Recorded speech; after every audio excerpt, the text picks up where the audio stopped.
Hindi lang si Senator Bato de la Rosa ang pwedeng mag-benefit sa online session rule na tinutulak ng majority bloc sa Senado.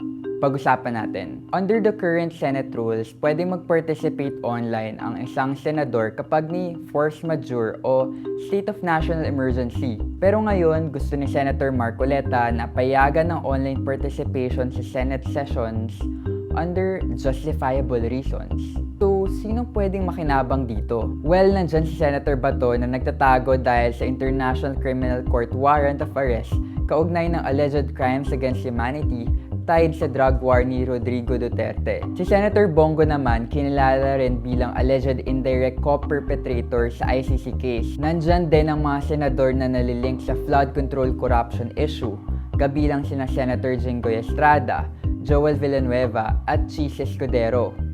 Ang tinitingnan na kaso sa mga ito ay plunder. Si Senator Marcoleta mismo ay humaharap din sa plunder complaint kaugnay ng campaign donations. Non-bailable ang kaso ng plunder, meaning those charged with it will remain detained habang nililitis ng korte ang mga kaso nila. So kung pagsasama-samahin, sina De La Rosa, Bongo, Estrada, Villanueva, Escudero at Marcoleta, 6 sa 13 members na majority ay may hinaharap na legal issues at posibleng maaresto at madetain. Critical ito lalo na habang papalapit ang impeachment trial ni Sara Duterte at karamihan sa mga senador na ito sa majority bloc, kung di man lahat, ay konektado sa mga Duterte. So, sinusubukan ba nilang i-ensure na hindi mababawasan ang boboto para ma-acquit si VP Sara? Well, sina dating Senators Laila De Lima at Antonio Trillanes nung nakulong sila ay nakapag-work from detention sila.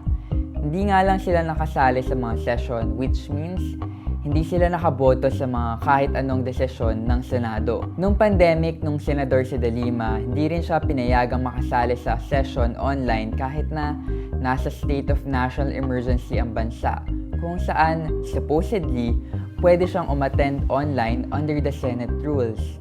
Nitong Tuesday, May 26, naging matindi ang girian sa Senado matapos questionin ng minority bloc ang proseso sa pagtalakay sa proposed amendment sa rules. Ayon sa minority senators, mali raw ang proseso ng pag-akyat ng motion sa plenary. Question din nila kung bakit tila minabadali ang pagpasa ng amendment. Ito nga ang tanong ni Senator Erwin Tulfo. Why are we in so hurry? Or is it because, Madam Chair, they're in a hurry because of news reports that probably 2 of our colleagues might land in jail this weekend? Lalong uminit ang debate hanggang sa mag-walk out ang mga minority senators na nagsabing nawawala na raw ang respeto sa proseso at sa Senate rules. This is a travesty of our rules.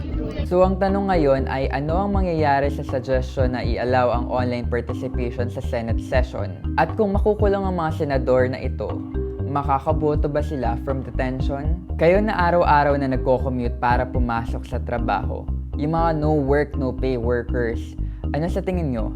Dapat ba silang i-allow na umattend sa session online? I'm Patrick Cruz. Para maging updated sa mga ganap sa Senado, download the Raptor app.